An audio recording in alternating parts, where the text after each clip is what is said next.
സുപ്രഭാതം. ഈയിടെയായിട്ട് ഇരുട്ട് മാറിയിട്ട് നേരം വിളിക്കാൻ കുറേ വൈകുന്നുണ്ടല്ലേ. പുറത്ത് ഇരുട്ട് കാണുമ്പോൾ എഴുന്നേൽക്കാനാണെങ്കിലും മടിയാണ്. അതുകൊണ്ട് എഴുന്നേൽപ്പും വൈകിട്ടാ. ഇന്ന് പിന്നെ ക്ലാസ് ഒന്നും ഇല്ലാത്തതുകൊണ്ട് പതുക്കെ എഴുന്നേറ്റാലും മതിയായിരുന്നു.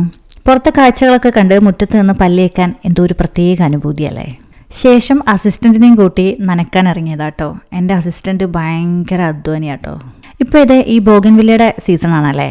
ബോഗൻവില്ല എന്നൊക്കെ പറയുമ്പോൾ ഒരു സുഖം കിട്ടുന്നില്ല അല്ലേ. കടലാസ് പൂവ് അത് മതി. ഇത് പൂക്കുന്ന സീസണാണ് ഇപ്പോൾ. കുറേ വെറൈറ്റി കളേഴ്സിൽ നമുക്കിത് അവൈലബിൾ ആണ്, മിക്സഡ് ആയിട്ടും അല്ലാതെയൊക്കെ. ശേഷം നമുക്ക് ബ്രേക്ക്ഫാസ്റ്റ് നോക്കാം. നമുക്കിന്ന് ബുൾസൈ ദോശയാണ്. അപ്പോൾ പാൻ ചൂടാക്കിയിട്ട് നമ്മൾ ദോശമാവ് ഒഴിച്ച് ഒന്ന് പരത്തി എടുക്കുന്നുണ്ട്. കുറച്ച് ബട്ടർ തൂകി, ശേഷം കുറച്ച് നെയ്യ് തൂകി കൊടുത്തു.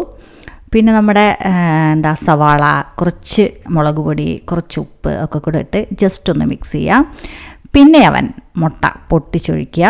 മുട്ട പുറത്തു പോകാതെ ശ്രദ്ധിക്കണം. എൻ്റെ പോയില്ല എന്നുള്ള രീതിയിലാട്ടോ നിൽക്കുന്നത്. നമ്മുടെ ബുൾസൈ ദോശ റെഡിയാണ്. നന്നായിട്ട് വെന്തതിന് ശേഷം എടുക്കുക, കഴിക്കുക. അപാര ടേസ്റ്റാണ് കേട്ടോ. നമുക്ക് ചട്നിയുടെ സാമ്പാറിൻ്റെ ഒന്നും ആവശ്യമില്ല.